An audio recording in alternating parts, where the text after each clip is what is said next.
What's going on, guys? My name is Christopher and welcome to It's Complicated. It is a show where I talk about and showcase mostly mechanical wristwatches.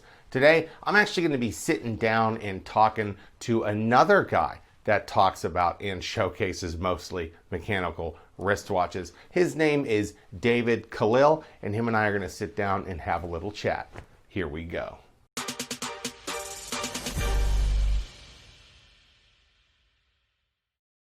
Well, David, I appreciate you coming on the show today. I just made a video recently talking about Rolexes and why Rolexes get a lot of hate. One thing I want to ask you, and because I really did appreciate that video, and let's take us back before this shortage. Let's go back to like 2012, 2010. Back then, people were still spending twice as much for a Submariner as they were a Seamaster, and they were spending twice as much for a Daytona as they were a Speedmaster. So doesn't that say that the Rolex is worth double the Omega then and now? I mean, nothing much has changed. Seriously, prices have gone up for pretty much most brands. And if you look at it, it's not actually a drastic change over the past 5 years. You know, when you look at a price of for example, a non-date ceramic sub, you know, from 5 years ago or 6 years ago, maybe it's going up at a price for, I don't know, 800, £1,000 a year, something like that. It's not like all of the sudden an instant hike. Yes, it's fairly quick compared to other markets, but so has most prices. Like you said, it was trading double Omega prices back then, and now it's still kind of around that region. So what has really changed in the behavior? Not much. Is the quality of Rolex really worth that money, or is that just marketing, do you think? What it's worth and what me and you value a watch at is completely different things. I don't think a Daytona should be 23 grand. A stainless steel simple Daytona should be 23 grand, but that's what it's worth on the market. You know, it doesn't only mean the consumer has to pay more, it also means I have to pay more. Sadly enough, that's just what the price is. Yeah, and I think that's a big problem with a lot of people that don't value any brand of watch at what they're selling for, and they want to get a lesser watch. That's fine, but I agree with you. Don't say it's not worth that money. If you want to spend $300 on a Seiko, then go for it. Buy the Seiko, spend the $300. Nothing wrong with that. But don't say that the Submariner isn't worth $9 grand, because it's worth 14 grand, that 2020 Submariner. I just had one of my viewers ask me that they wanted to get a stainless steel 2020 Submariner, and they said, what am I going to pay? I said, well, retail, it's $9,000 American, $9,000, but it's going for $13 and a half, $14,000. So if you can find one, go for it. But what it's worth is $13 and a half thousand. Exactly. And guys, just so you don't get confused, when Chris speaks prices, he's speaking US dollars. When I speak prices, I'm speaking in sterling pounds, British pounds, just to clarify that. All right, so the next question I have for you, David, if 90% of the Rolex's worth is marketing, Rolex does still have to make a quality product. You can't advertise that you make a great watch and then have a bad watch. In your experience as a dealer, when you get a Rolex, whether it's from the 90s, the 2010s, the 2000s, is that watch a quality product compared to other brands of watches that you've messed with? I've seen a few people make comments about Rolex quality, especially, I don't know if you've seen it, there's a video now floating about, and this is the first time I hear about this person's channel, but the videos are really nicely well done, very professional. I'm trying to remember the name. Is it Hafiz Mahmoud, something like that? I'm not entirely sure. I'm just speaking from the top of my head. Somebody sent me a link about one of the new Oyster Perpetuals, and somehow the finishing on the hands and stuff, like he found a few problems, a bit of dust under the glass. That video, I'm going to look a little bit further into it, because I bought a few Oyster Perpetuals, sorry, of the new ones, and there's absolutely no problems with them. So I'm a little bit shocked to see that many flaws in a brand new watch on his video. So I'm just going to look a little bit further into it, and I don't want to make comments on it until I've had the fair chance of kind of diving deep into that video. But in terms of quality, look, I always say Rolex makes simple watches, but they finish them really, really good.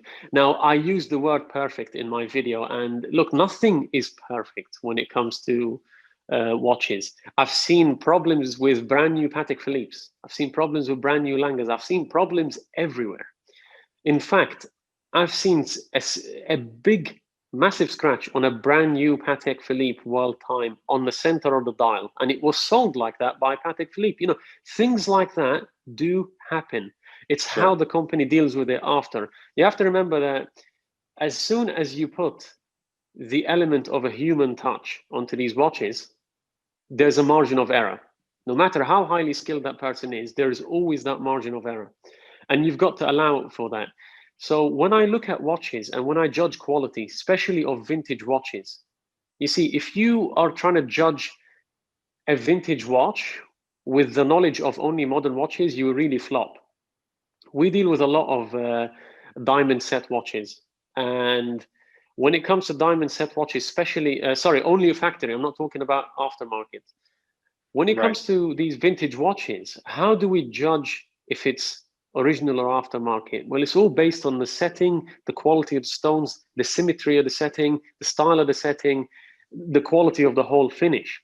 Bearing in mind that as you go older, there is so much handwork involved. So perfect back then and perfect now means two different things. But also, even with modern watches, perfect in the world of mechanical items, whether it's a car or whether it's a watch, it cannot be 100% perfect. People think that when you buy an Oyster Perpetual for 4,700, you're not buying top of the range. There's watches out there for $500,000. You're spending a fair bit of money, but remember that nothing is absolutely perfect. But with Rolex, and you asked me about the quality of it, I always say it's as perfect as it can be, especially for the price point. Because from a watchmaking experience, with my watchmakers, they really enjoy working on Rolex, and every watchmaker I've dealt with really enjoys working on Rolex. Why? Because it fits so well together. Everything clicks into place. The finishing on the movement is actually really, really nice. Many people that make comments about other brands finishing better haven't actually seen the inside of a Rolex. They always use this comment, well, if a Rolex was very well finished, Rolex would put a glass back on there. Well, not necessarily. There are so many Patek Philippe's that have a solid case back. Lange, A. Langenson, which for me is one of the best watchmakers out there. On certain watches, I credit them more than Patek Philippe. They use a 3/4 plate, which hides most of the movement. Do you see what I mean? So do I upload Rolex? Do I upload them for their quality? Of course I do. Do I think they're very highly marketed and that plays a huge part of the price? 100%.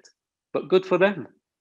When you're trying to become the biggest company out there, you spend, and you spend. The whole idea is to get your name out there, and if it works for you, good for you. But there's other brands out there that try to do the same, like Hublot, and it just doesn't work because Hublot, it's massive marketing, but the quality is just not there, and people were not fooled by the marketing. On the other hand, Rolex is massive marketing, but yet it has such a strong brand name, and people aren't fooled by it. They actually know that it's a quality item, and that's why the prices really maintain themselves. Yeah, I think not only has Rolex done a good job with marketing, because obviously they have. I mean, everybody knows what a Rolex is. Everybody knows what Rolex is, like everybody knows what Coca-Cola is. It's that strong of a brand. But if they made a bad product, then marketing or not, it wouldn't matter. Rolex makes like a very Hublot. quality. Like Hublot. One thing, Chris, that we struggle with in the office, sorry, I'm blabbing on a bit, but there's a lot to say about this subject because I'm a watch dealer. I handle this stuff every day. Sometimes when I get offered Hublots, I need a second opinion and possibly even a third opinion on the watch because the finishing on the movement is so bad to the point you're like, this can't be real. We start to think this watch could be fake. with Rolex, if it's not tip-top finishing, you think to yourself, okay, this must be fake. Right. But with Hublot,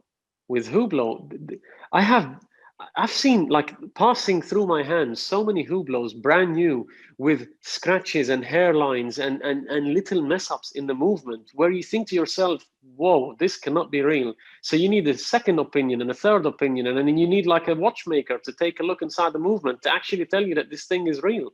That's how bad it is. Jeez. So let me ask you this, David. If you've handled 1,000 Rolexes and you've handled 1,000 Patek Philippe's, which one do you think has the most errors? And does maybe Patek have the most errors because there's more handmade things, there's more hand movements in Patek, or is that inaccurate? Okay, we'll answer one point at a time. But first thing first, Patek Philippe is a much superior watchmaker than Rolex. We'll just put that out there. It's very obvious. Even the price difference is obvious. Big price difference, absolutely. Yeah.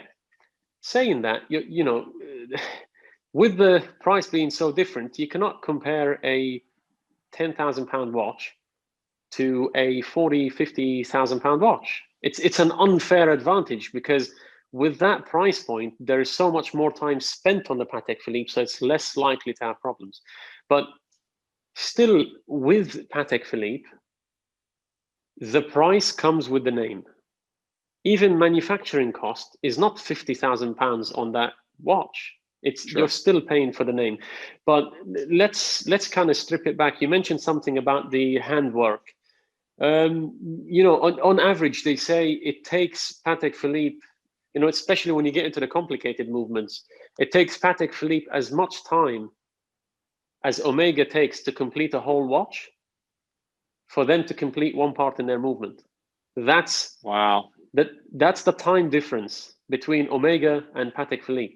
So of course, Patek Philippe is going to be more superior than Rolex. It's going to be more superior than Omega. So it's not a very fair comparison, because they come at two different price points. What you should be comparing Patek Philippe to is, for example, Vacheron Constantin, or you should be comparing it to A. Langenzoon. You know, similar price point, and that's where you take away that price advantage. And these are two watchmakers that are being paid the same amount, or roughly the same amount of money, in order to produce a product, and then you can compare the quality. But for the money that you pay, I think you get great quality from Rolex, and I think you get great quality from Patek. But of course, Patek quality is going to be better, especially the finishing on the inside is going to be better. Saying that, you're paying them a lot more money. Now, if I was to handle 1,000 Pateks and 1,000 Rolexes, where am I likely to find the fault? The likelihood is, I would like to say in Rolex, but again, where I find issue with that question is, Rolex makes simple watches, so it's hard to mess up. Right. They make very durable watches. In fact, you know, the Patek Philippe crowns, you know, when you're winding them, or when you're pulling the crown out, or especially on their dress watches, they're a lot more, how can I say, delicate. Patek Philippe is a lot more of a delicate watch than Rolex. So if you drop a Patek on the floor and drop a Rolex on the floor, it's more likely that the Patek will have something wrong with it over the Rolex. So if you're talking about second-hand watches, and you have 1,000 Pateks and 1,000 Rolex, depending on how they've been used over the years, you're more likely to find Pateks that need work than Rolexes that actually need work.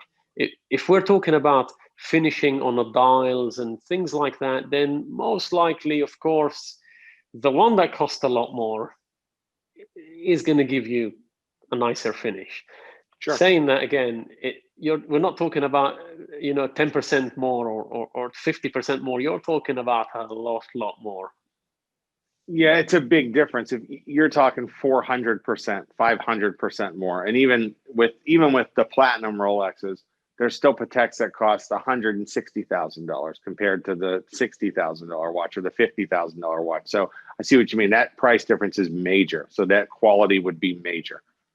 Yeah, and saying that, Rolex produce around 800,000 to 1 million watches a year.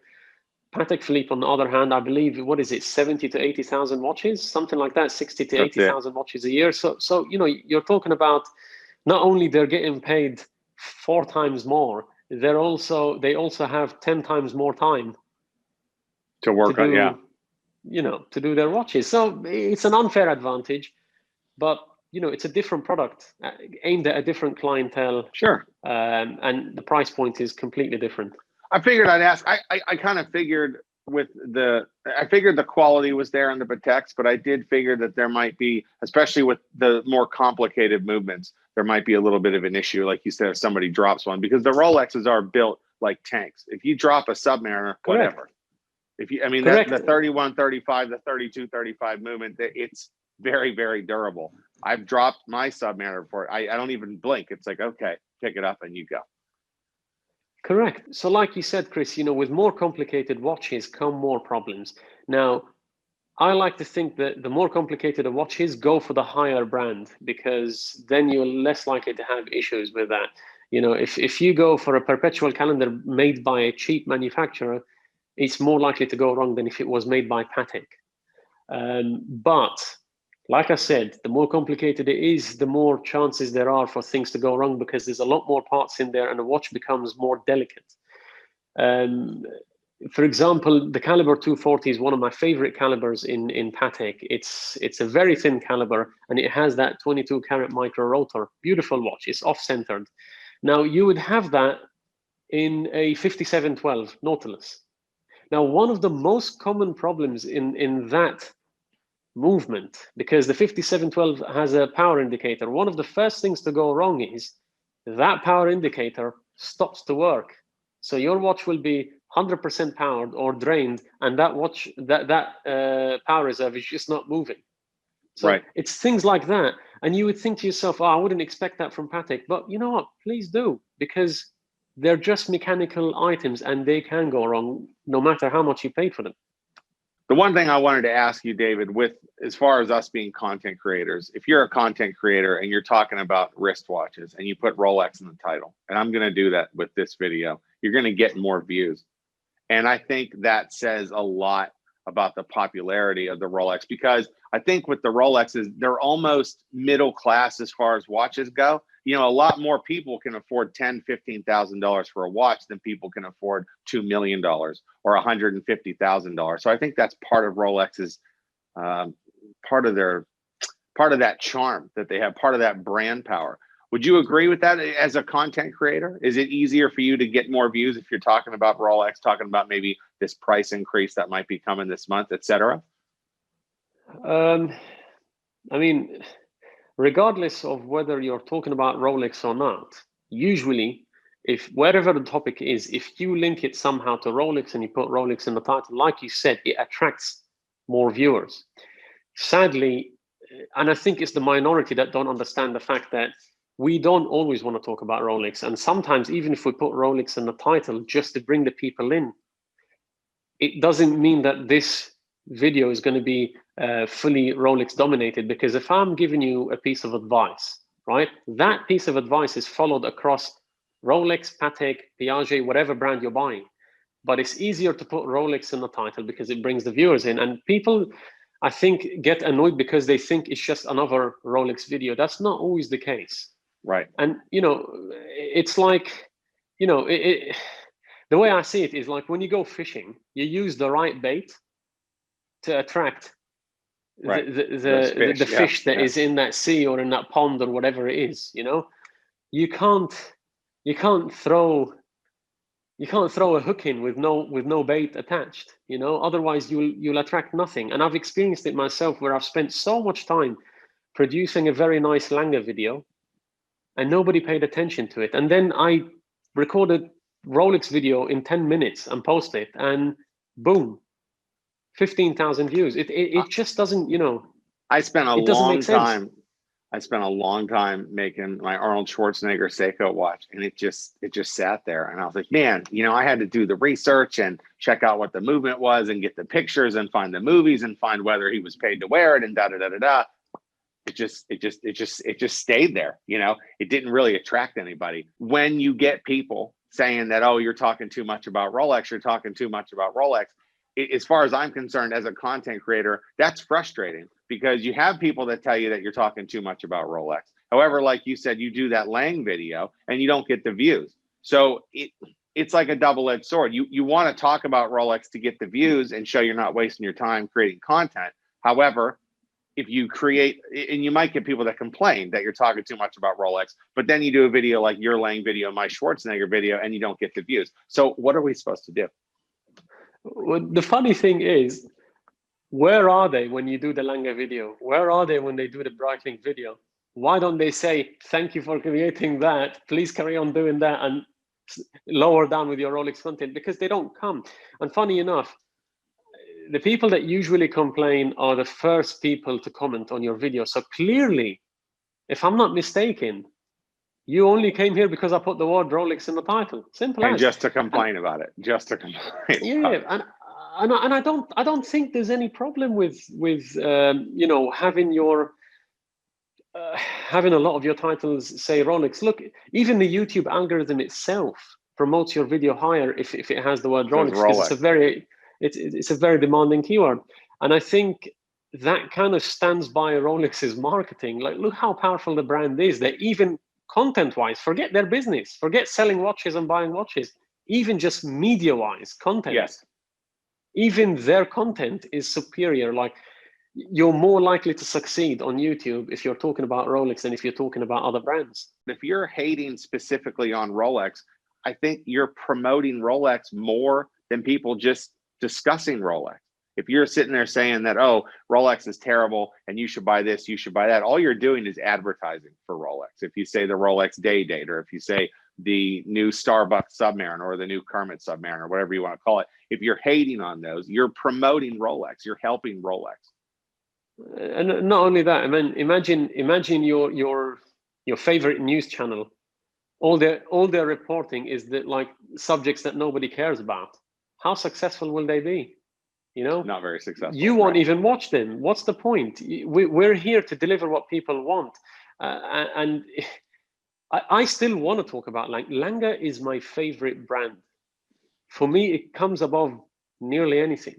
Rolex is not my favorite brand. I always try to link Rolex in just to help my channel out. At the end of the day, we're trying to build a channel here, you know. But I think as well, look, it's a nice brand to learn about.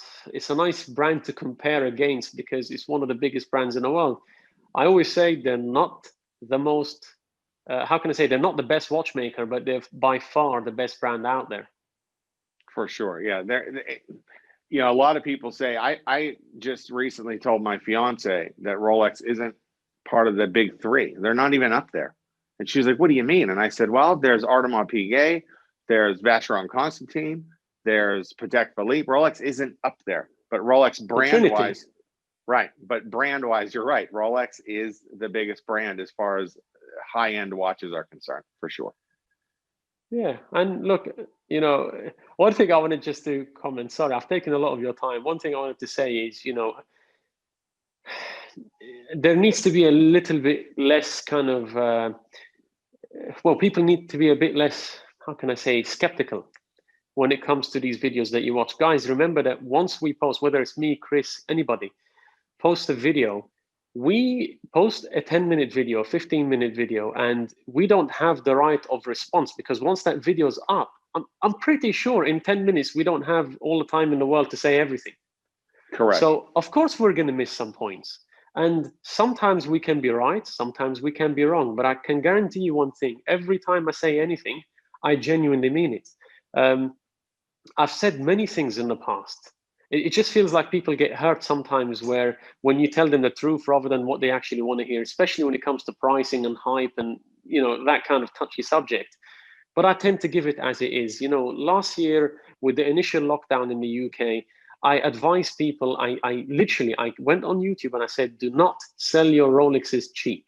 There's going to be a lot of dealers that are going to try to take advantage of you. It's not in my interest. As a company, money was not an issue for us, and it's in my interest to buy everything cheap.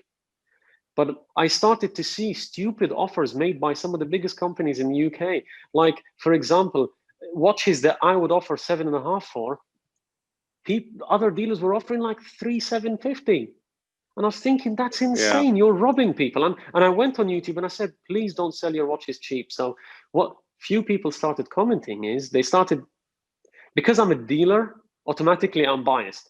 So they started to say, prices are going to plummet. Don't listen to this guy. He doesn't know what he's doing. He's only saying it to protect the market. Guys, I'm only one guy. I can't protect the whole market. But what happened straight after the lockdown? Prices went booming. Yeah, So whoever it listened dipped. to me It benefited it from that. dipped. It dipped very small, and I even And made then a it video just then. boomed up. Right, I made a video then called it was called something about the market correction, and it was a tiny little dip. But even when it corrected, so to speak, it didn't go far down. It went tiny little bit and then skyrocketed. And the first thing I did when all this happened is, held on to the two Rolexes that I had at the time harder, because it's just let it go. Especially, and now, if I'm not mistaken, the UK is under another lockdown, correct? You guys are? From tomorrow. Yeah. Yeah, so there you go. And I would offer people the same advice you offered them last time, is just hold on to them, especially if you're I'm not about to dying for make the another money. video. Yeah, if you're not dying for And money. say, exactly. Chris, as everything in the world, and the biggest businessmen in the world say this, buy when you're desperate, sell when you're satisfied. Never sell when you're desperate. You make irrational decisions. And buy watches when you're desperate for money. Why? Because then you'll make conscious decisions. You see what I mean? When you don't have money, go out to buy, because you will be as cheap as possible. You're trying to get the best deal possible. But don't sell your watches when you're low on money, because what happens is you start to dump your watches. And I'm not talking about watches as in you should prioritize your watches over anything. No, I'm saying you should capitalize on the value of your watch. If your watch is worth $7,000, don't sell it for 3. That's so stupid. That extra money, you could help your family with it. You can buy them food, buy them clothes, pay your rent. Why dump your watch cheap? Wait a month or two and sell it much higher. Yeah, wait a while. Don't just dump them. I mean, if I would have sold any of the luxury watches I have during that dip, I would have got killed. I mean, especially the 5-digit Submariner that I have with that Rehaut engraving. I would have got wrecked on that if I would have sold it, even for just what I paid for it. And now it's worth almost 100% more than what I did pay for it. Even at that dip, if it was worth 60% more, I would have made money, but not like I would make if I sold it today. So you gotta hold on to that 100%. stuff. 100%. And seriously, I really appreciate, many people contacted me actually saying thank you. So I really appreciate that, because they were actually on the verge of, that panic selling.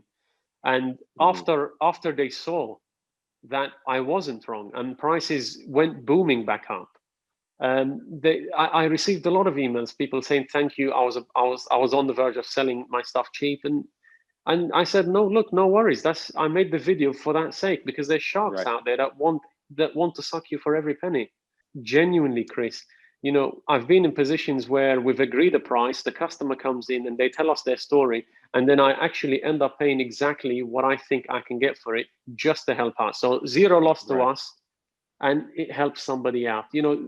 Not just us. Many dealers that I know have been in this same position, and we're lucky to be in that position to help and not lose any money. And I think it's that little things that I believe in karma. What you throw out is what you get back.